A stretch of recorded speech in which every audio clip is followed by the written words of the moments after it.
तू माझी कुठलीच गोष्ट ऐकत नाहीस. लहानपणीपासून मी तुला एक छोटीशी गोष्ट सांगतोय की सकाळी लवकर उठ, ते पण तू माझं ऐकत नाहीस. बाबा, लहानपणापासून तुम्हीच मला शिकवलं की मोठी स्वप्न बघ, आणि मोठी स्वप्न बघायची असेल त्यासाठी मोठी झोप गरजेची आहे. स्वप्न फक्त बघायची नसतात, ती साकार करायची असतात. पण तुमची आपण राहिलेली स्वप्न अशी मुलावर लादायची नसतात. बापाला शिकू नकोस भाड खाओ.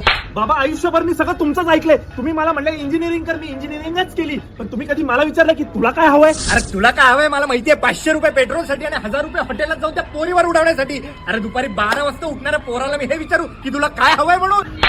आतापर्यंत बापाच्या तब्येतीकडे कधी लक्ष दिलंच का? परवा माझा गुडघा दुखत होता, एकटा चालत मी दवाखान्यात गेलो. अहो बाबा, पण मी तुम्हाला सांगत होतो डॉक्टरांकडे जायची गरज नाहीये. तुम्ही घरात स्प्रे मारा, तुमचा गुडघा बरा होईल. बापाला शिकवू नकोस भाड खा. तुझ्या आईशी गप्पा मारतोस, सगळं शेअर करतोस. तुला काय हवं, तुला काय नको हे तुझ्या आईकडनं मला कळतं, पण तू कधी मला सांगत नाहीस. मी कुठली गोष्ट तुम्हाला सांगायला असतो तुम्ही एकच डायलॉग मारता की बापाला शिकू नकोस. बापाचा डायलॉग बापालाच मारतोस भाड खाओ. आतापर्यंत तुम्ही माझं कधीच कौतुक केलं नाही, कधी मला शब्बासकी दिलेली नाहीये. तू कधी आतापर्यंत माझं कौतुक केलंस?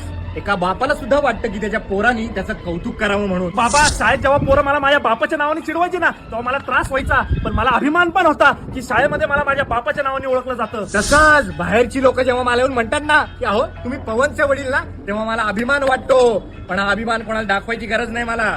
चल बसू. हा, चला बसूया. वातावरण पण मस्त झालं. अरे भाडखाव जेवायला बस.